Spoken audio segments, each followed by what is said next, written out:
The morning sun painted Seattle's skyline in hues of gold and amber, but Aria Bennett couldn't shake the feeling that something was wrong.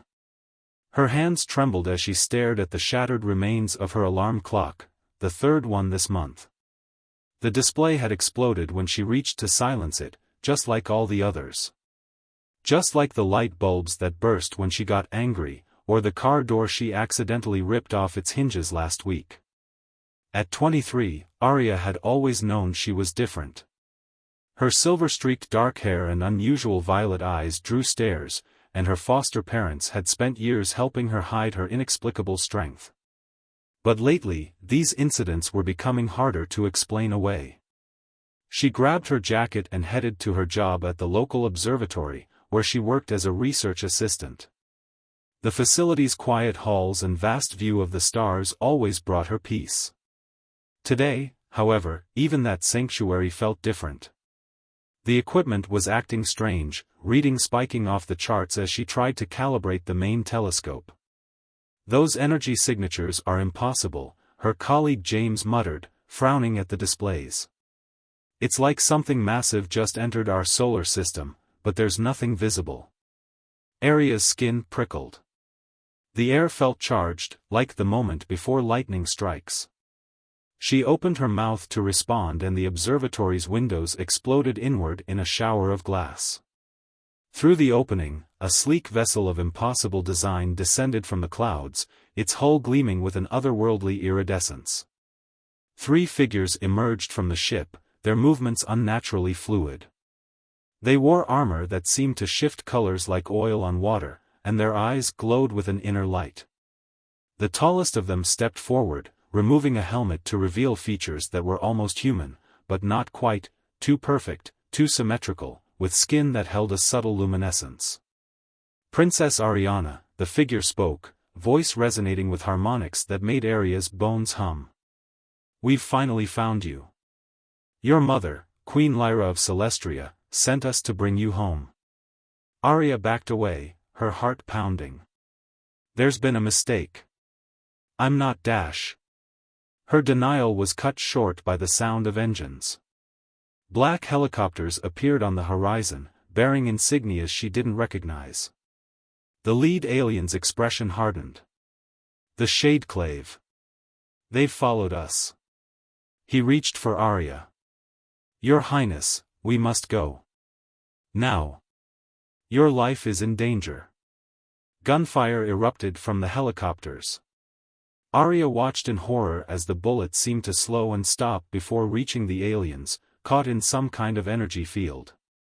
The other 2 aliens raised their hands, and arcs of pure force knocked the helicopters back. "How are they doing that?" Aria whispered, then gasped as she felt the same energy coursing through her own body, responding to her fear and confusion. Her hands began to glow with a violet light that matched her eyes. "It is your birthright," the alien leader said. "You are daughter of 2 worlds, Earth and Celestria. The power of the stellar quartz flows through your veins, enhanced by your human heritage in ways we never thought possible. But you need training to control it, before you hurt yourself or others." More helicopters were approaching. The alien leader, who introduced himself as Commander Theron, extended his hand again. "Princess, please. Your mother has watched over you from afar all these years, protecting you from those who would harm you. But now the Shadeclave knows of your existence. They will stop at nothing to capture or kill you. We must reach the safety of Celestria." Aria looked back at James, who stood frozen in shock amid the chaos. She thought of her foster parents, of the normal life she'd tried so hard to maintain despite her differences. But she also thought of all the questions that had haunted her, all the times she'd gazed at the stars feeling like part of her was missing. A bullet whizzed past her head, and instinct took over. The energy inside her surged outward in a wave that sent the helicopters tumbling back through the air. The power felt natural, like remembering how to walk after a long illness. "How do I know I can trust you?" she demanded of Theron. He pulled something from his armor, a pendant that matched the birthmark on Aria's shoulder, a pattern of interlocking stars she'd had all her life. Because your mother gave you its twin the day she had to hide you on Earth. The day she chose to protect you, even though it meant breaking her own heart. The sound of approaching reinforcements grew louder. Arya took one last look at her old life, then grabbed Theron's hand. Teach me everything. As they raced toward the ship, her body began to glow brighter, the power inside her responding to her acceptance of this new reality. She was no longer just Arya Bennett, the girl who broke alarm clocks. She was Princess Ariana of Celestria, and it was time to discover what that truly meant. The journey through hyperspace felt like diving through liquid starlight. Arya watched in awe as reality twisted around their vessel, the cosmos stretching and bending in ways that defied Earth physics. Commander Theron stood at her side, explaining the basics of stellar navigation while the ship's crew worked with quiet efficiency. Your father was a remarkable man, Theron said, his voice softening. A brilliant Earth scientist who discovered our observation post and managed to bypass our most advanced cloaking systems. Instead of exposing us, he sought to understand. Your mother was instantly intrigued by his curiosity and courage. What happened to him? Arya asked, though part of her already knew the answer. The Shadeclave, Theron's expression darkened. They're a faction that believes in genetic purity, in keeping the stellar bloodlines untainted. When they discovered your mother had fallen in love with a human. He paused. Your father died protecting you both, giving your mother time to hide you on Earth. Before Arya could process this, the ship dropped out of hyperspace. Her breath caught as she saw Celestria for the first time. The planet seemed to shimmer, its atmosphere swirling with ribbons of aurora-like light. 3 moons hung in perfect formation, their surfaces gleaming with the lights of cities. The capital city of Luminera spread below them as they descended, a masterpiece of crystalline spires and floating platforms connected by bridges of pure energy.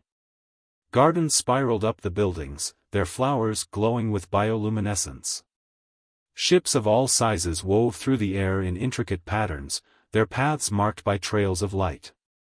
It's beautiful, Arya whispered. And dangerous, a new voice added. A tall woman with stark white hair and armor that seemed to be made of living metal stepped onto the bridge. Her name was Captain Celine Vale, and her piercing golden eyes studied Arya with a mixture of curiosity and concern. The court may look like a dream, princess, but it hides countless nightmares. Their ship docked at a private hangar in the royal palace, where they were met by an escort of guards wearing the same shifting armor Arya had seen earlier. But her attention was drawn to the woman waiting at the center of the group. Queen Lyra of Celestria had the same violet eyes as her daughter, though her hair was pure silver. For a moment, neither moved. Then Lyra stepped forward and pulled Arya into an embrace that broke through all royal protocol. My daughter, she whispered, her voice thick with emotion. My brave, beautiful girl. The reunion was cut short by the arrival of the royal council. 7 figures in elaborate robes approached, their expressions ranging from curiosity to poorly concealed hostility. The eldest, a man with skin like polished obsidian, spoke first. So, this is the half-blood princess, he said, his tone making the word sound like an insult. I am Lord Draven, head of the Royal Council. We have concerns about your sudden appearance, your highness. My daughter's claim to the throne is absolute, Queen Lyra's voice turned sharp. As is her right to be here. Of course, Lord Draven smiled without warmth. But surely you understand our need to verify her abilities. The old laws are clear, only those who can wield the stellar force may rule. Perhaps a demonstration? Before anyone could object, he raised his hand. A bolt of energy shot toward Arya faster than thought. Pure instinct took over, she raised her own hand, and the energy not only stopped but reversed, amplified by her unique biology. The bolt struck the ceiling, leaving a crater in the ornate metalwork. The council chamber fell silent. Lord Draven's smile faltered as he stared at the destruction. No novice should have been able to deflect his attack, let alone redirect it with such power. Well, Captain Vale said dryly, I believe that answers the question of her abilities. Queen Lyra placed a protective hand on Arya's shoulder. My daughter will begin her formal training immediately. Captain Vale, your family has served as royal guard for generations. I trust you will oversee her combat instruction. Selene Vale bowed. It would be my honor. She gestured to a younger man who shared her golden eyes. My brother, Rylan, will serve as the princess's personal guard. Rylan Vale stepped forward and knelt before Arya. Unlike his sister's stern demeanor, his expression held a quiet intensity that made Arya's pulse quicken. My life for yours, your highness.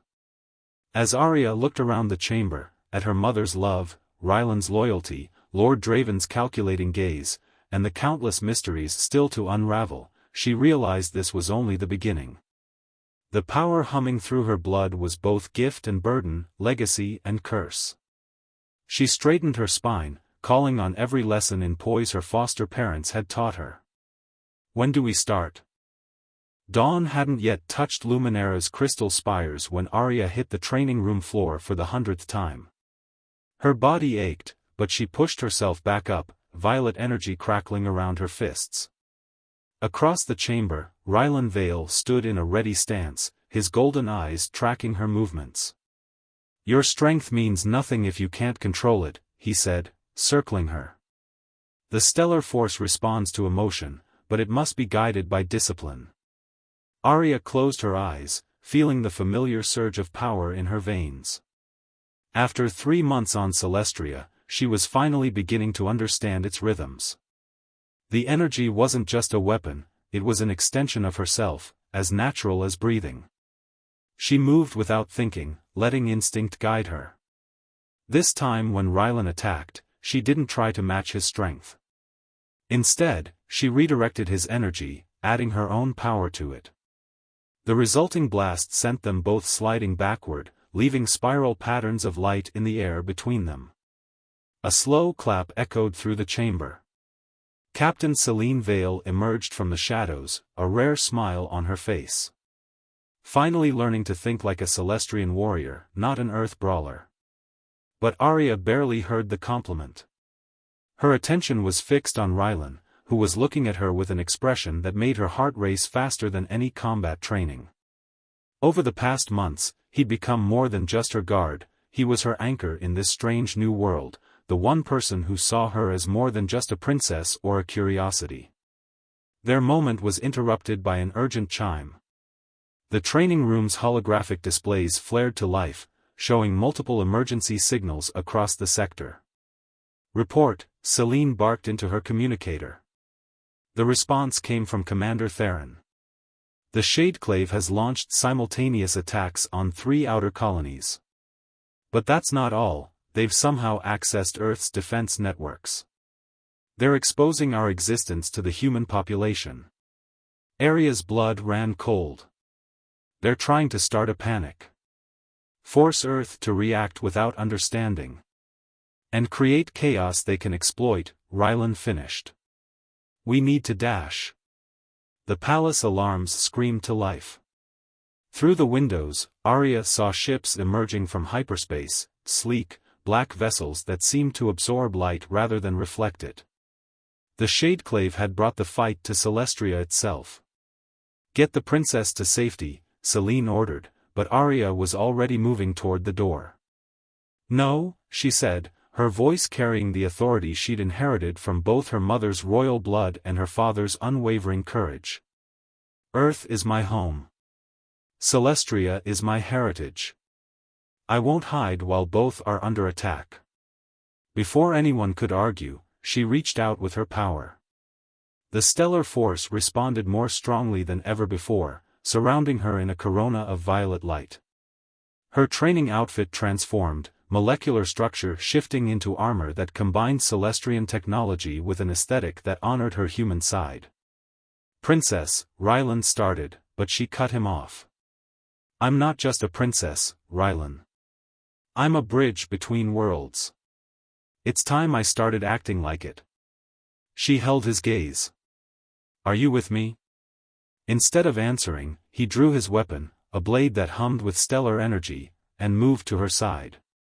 Celine followed suit, barking orders into her communicator to mobilize the royal guard.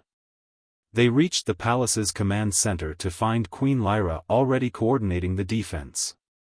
Lord Draven stood nearby, his face tight with barely concealed anger. The Shadeclave claims they're protecting us, he said. That exposure to Earth will destroy our way of life. Perhaps if we negotiate. They killed my father, Arya cut in, her power flaring. They'll destroy both worlds just to keep them apart. I won't let that happen. Through the command center's windows, she could see the battle beginning. Celestrian defense ships engaged the Shadeclave vessels, painting the sky with energy weapons and tactical jumps. But more ships kept arriving. Our planetary shields are holding, an officer reported, but they're targeting the generator nodes. If they breach even one. Arya studied the tactical display, her mind racing. The Shadeclave's attack pattern wasn't random, they were focusing on specific points, trying to create a resonance cascade, she whispered, understanding clicking into place. They're using Earth physics against us. If those ships hit the shield generators in the right sequence, they'll create a feedback loop that will tear the shields apart. How could they know to do that? Celine demanded. Because they have help. Arya's eyes locked onto Lord Draven, who was slowly backing toward the door. Someone who wants to see both worlds burn rather than come together. Draven's face contorted with rage. You're an abomination, he snarled. A threat to everything we've built. The Shadeclave understands what your mother's weakness could cost us. He raised his hands, dark energy gathering around them. But Arya was faster. The power that had once shattered alarm clocks now responded with precision and purpose. She contained Draven's attack in a sphere of violet energy, then compressed it until it winked out of existence. Arrest him, Queen Lyra commanded, and guards moved to obey. But the damage was done. The Shadeclave's ships had begun their attack run on the shield generators. Arya turned to Rylan. I have an idea, but it's crazy. His lips curved in a slight smile. Those are becoming your specialty, Your Highness. She grabbed his hand, electricity sparking where their skin met. I'm going to need your help. All of you. She looked at Celine, then her mother.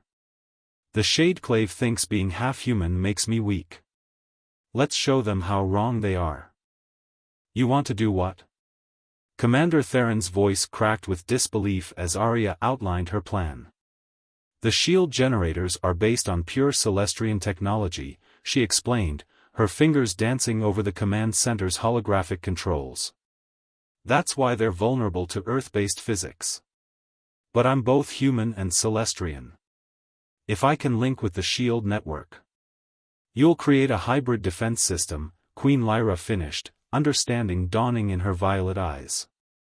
One that operates on principles from both worlds. It's never been done, Celine warned.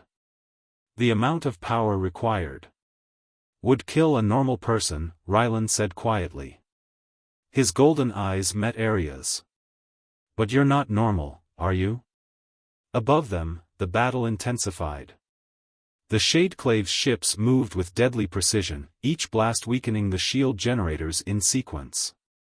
On another screen, Earth's media outlets exploded with footage of the alien ships, panic spreading across the globe. If we don't act now, both worlds will fall, Arya said. Mother, I need access to the Crown of Stars. A hush fell over the command center. The Crown of Stars was Celestria's most sacred relic, said to contain the essence of their first connection to the stellar force.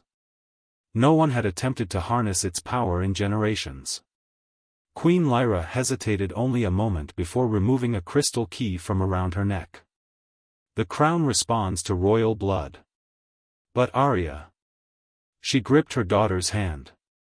It was never meant to interface with human DNA. The combination could be explosive. Good thing I like fireworks, Arya managed a smile, though her heart pounded. She turned to Rylan and Celine. I'll need you both. The crown must be protected while I'm linked to it. I'll be vulnerable. We'll hold the line, Celine promised, already coordinating with the royal guard. Rylan stepped closer, close enough that Arya could see flecks of silver in his golden irises. I'll be right beside you. The crown of stars was kept in a chamber deep beneath the palace. As they descended, Arya felt its power calling to her, resonating with both sides of her heritage. The crown itself was breathtaking, a circlet of crystalline energy that seemed to contain an entire galaxy in miniature. The crown will try to overwhelm you, Queen Lyra warned as they reached the chamber. You must guide its power, not let it guide you. Arya took a deep breath and stepped onto the activation platform. Around her, ancient symbols began to glow, responding to her presence. Rylan and Celine took up defensive positions while Queen Lyra began the activation sequence. The moment the crown touched Arya's head, the universe exploded behind her eyes. Raw power surged through her body, trying to tear her apart at the molecular level. She screamed, her mind flooded with the accumulated knowledge of generations of Celestian rulers. Through the chaos, she heard Rylan's voice, "Focus on who you are. Both sides of you." Arya latched onto his words. She thought of her life on Earth, the foster parents who had loved her, the simple joy of watching Seattle's sunset through the observatory telescope. She thought of Celestria, her mother's embrace, the thrill of first controlling her powers, the way Rylan looked at her like she was more than just a princess.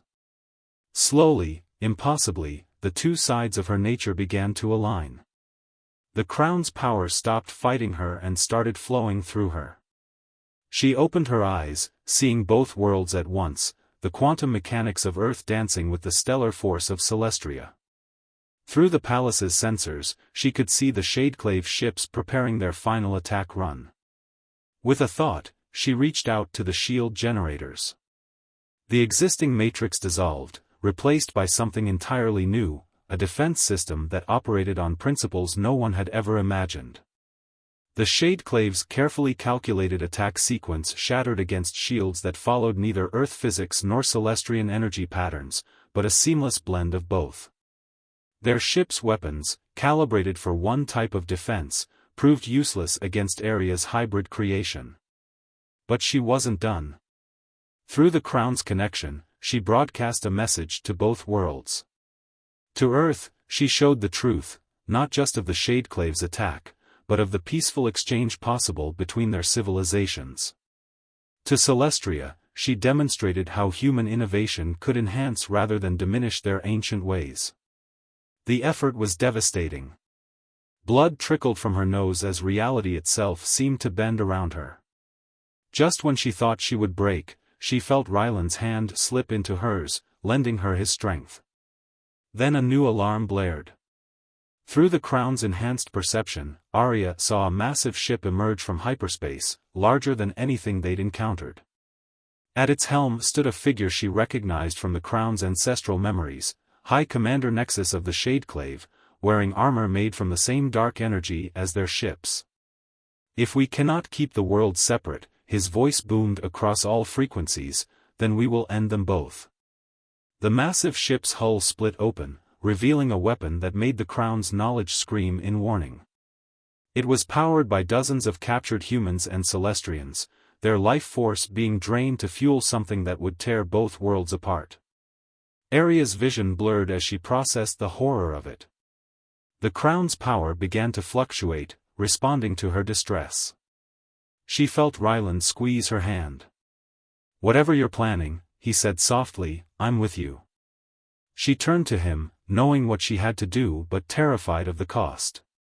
"It might kill me." His response was to pull her into a fierce kiss. "Then we'll find a way back together." Queen Lyra's voice cut through the moment, "Arya, the weapon is powering up." Arya straightened, the crown blazing with renewed purpose. She was her father's daughter, willing to sacrifice everything to protect those she loved. She was her mother's heir, born to bridge worlds and break down barriers. And she was something entirely new, about to attempt something that had never been done before. "Mom," she said, violet eyes meeting violet, "I'm going to need one more thing from you." Through the crown of stars' enhanced perception, Arya could see the quantum strings of reality itself vibrating with the power building in the Shadeclave's weapon. The captured humans and Celestrians were being used as living batteries, their combined life force creating something that should never exist, a tear in the fabric between worlds. "Their weapon will create a cascade," Queen Lyra explained, her hands flying over the control panels. "Once it begins, it will consume both Earth and Celestria, spreading until both realities collapse." Arya felt the crown responding to her mother's presence, their shared bloodline creating harmonics in the stellar force. That's when she understood what they needed to do. "The prophecy," she said. "The one that made the Shadeclave fear me, it wasn't about keeping worlds apart, was it?" "No," her mother's voice was soft. "It spoke of one who would unite the stellar force with human potential, creating something greater than either alone." The Shadeclave twisted its meaning to serve their own fears. On the tactical display, High Commander Nexus's ship moved into firing position. His voice boomed across all frequencies again, "Behold the price of contaminating our pure bloodline. Your hybrid abomination will be your undoing." Arya's response was to push her consciousness deeper into the crown's network. She could feel every shield generator, every power conduit in Luminara. More than that, she could sense the invisible threads that connected all living things, human and Celestrian alike. "Rylan," she called, and he was instantly at her side. "I need you to be my anchor.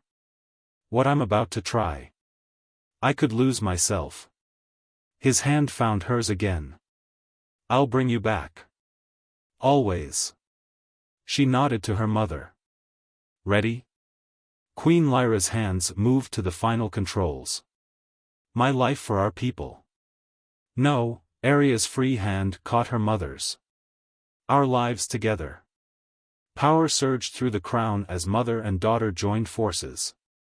The stellar energy that flowed through Celestrian blood mixed with the electric potential of human synapses, creating something entirely new. Arya felt her consciousness expanding, touching every mind in range, human and Celestrian, friend and foe. Through this connection, she showed them the truth. Not just about the prophecy or the Shadeclave's lies, but about the fundamental connection between all living things.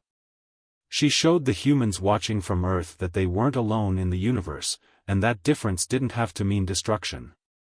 She showed the Celestrians that change didn't mean the end of their way of life, but its evolution into something even more beautiful. High Commander Nexus screamed in rage as his crew began to hesitate, their resolve weakening as they felt the reality of what they were about to destroy. He engaged the weapon anyway, pouring all its stolen power into one devastating beam. But Arya was ready. As the beam approached, she didn't try to block it. Instead, she opened herself completely, becoming a conduit for both human determination and Celestrian grace. The crown blazed like a newborn star as she caught the beam's energy and began to transform it. The strain was unimaginable. Every cell in her body felt like it was being torn apart and reassembled. Only Rylan's grip on her hand kept her from losing herself in the flood of power. Through their connection, she could feel his unwavering faith in her, his silent promise to follow her through whatever came next. With a sound that shook both worlds, the beam's energy transformed. Instead of destruction, it became creation, pure possibility given form. The captives powering the weapon were freed, their life force returning to them enhanced rather than depleted. Where the beam touched Celestria's shields, it left behind a new kind of barrier, one that would allow controlled, peaceful contact between worlds while protecting both. High Commander Nexus tried to fire again, but his weapon crumbled, its dark energy transformed into light. As his ship began to break apart, Arya reached out one last time, offering him the same chance at understanding that she'd shown the others. He chose to reject it, engaging his ship's self-destruct sequence rather than accept a universe different from his vision. Arya managed to teleport his crew to safety before the vessel exploded, taking its commander and his hatred with it. The silence that followed was profound.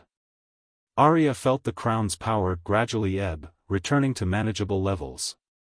She became aware of cheers erupting throughout the palace, across Celestria, and even on Earth, where millions had witnessed humanity's first official contact with an alien civilization.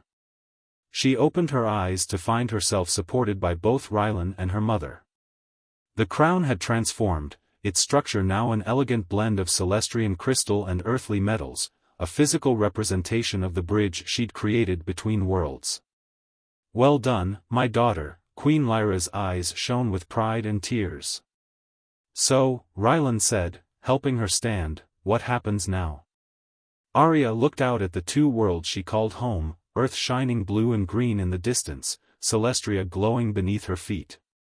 The future was uncertain, but for the first time in either world's history, it would be faced together. "Now," she said, feeling the stellar force hum contentedly through her transformed biology, "we build something new. Something that honors where we came from while celebrating what we can become." She turned to Rylan, violet eyes meeting gold. "Together?" His answer was to pull her close, his kiss witnessed by two worlds and celebrated by both. When they parted, his smile held all the warmth of Earth's sun and all the magic of Celestria's stars. "Together," he agreed. And in that moment, as humans and Celestrians began the delicate dance of getting to know one another, as her mother began drafting treaties that would protect and nurture both civilizations, as the prophecy fulfilled itself in ways no one had imagined, Arya felt truly complete. She was no longer caught between worlds, she was the bridge that joined them, stronger for her dual heritage, ready to lead both peoples into a future brighter than either could have achieved alone. The crown of stars settled comfortably on her head, no longer a burden but a symbol of everything she had become. She was Arya Bennett and Princess Ariana, human and Celestrian, defender and diplomat, warrior and peacemaker. She was, finally and fully, herself.